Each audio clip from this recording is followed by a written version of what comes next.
Have you ever written a piece of code that does some math, something that looks totally logical, but the result you get is just plain wrong?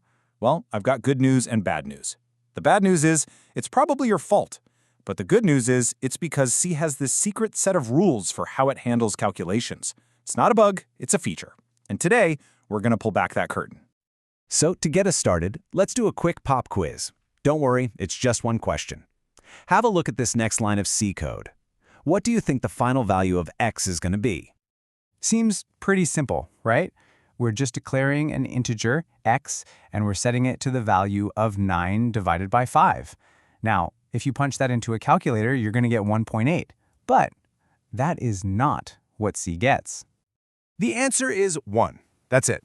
Just 1. No decimal point, no rounding, nothing. So if you're kind of scratching your head right now, don't worry, you're in exactly the right place. To get why this happens, we need to understand how the C compiler actually thinks.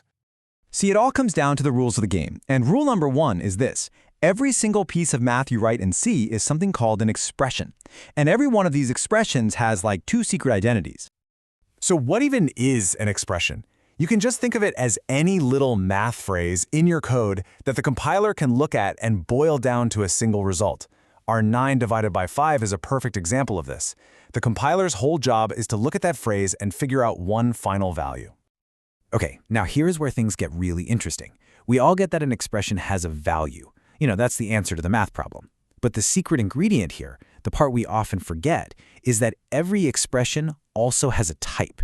Is that final answer an integer? Is it a number with a decimal point? This hidden property is the key to our whole puzzle. And this, right here, is the most important rule of all.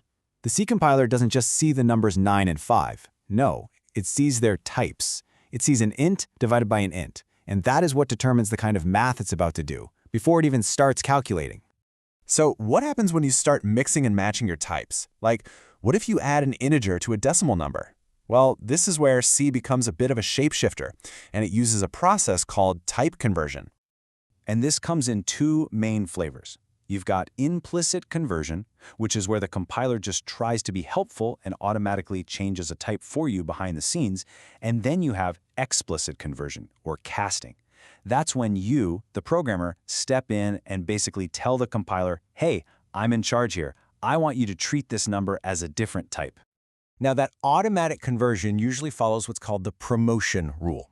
And the whole idea here is to avoid losing information, like chopping off a decimal part.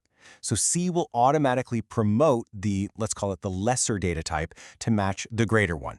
An integer might become a float might become a double. It's all about preserving the accuracy of the number. All right, so now we have our 2 big ideas.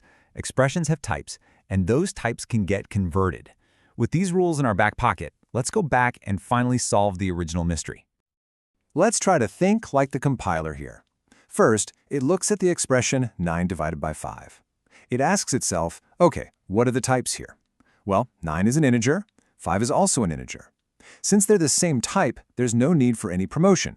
And because of that, the compiler decides this operation must be integer division. And in integer division, you only get the whole number result. Any remainder, it's just thrown away. So, 9 divided by 5 is 1, with a remainder of 4. Goodbye, 4. The result of the whole expression is just the integer 1, which then gets assigned to x. And this just perfectly illustrates our main idea, doesn't it? It was never about the numbers themselves. It was about their types. Because the expression was an int divided by an int, the operation itself became integer division. So the big question is, how do we actually get the 1.8 that we expected from the beginning? Well, it's simple. We just have to force a change in type. By writing 9.0 instead of just 9, we've told the compiler this is a floating point number. So now, when it sees a double divided by an int, it kicks in the promotion rule. The integer 5 gets promoted to a double, 5.0. The operation becomes floating point division, and voila, the result is 1.8. So, look, the big takeaway here is that data types in C aren't just these passive labels that you stick on your variables. They are active, powerful instructions that fundamentally change how your code calculates and behaves.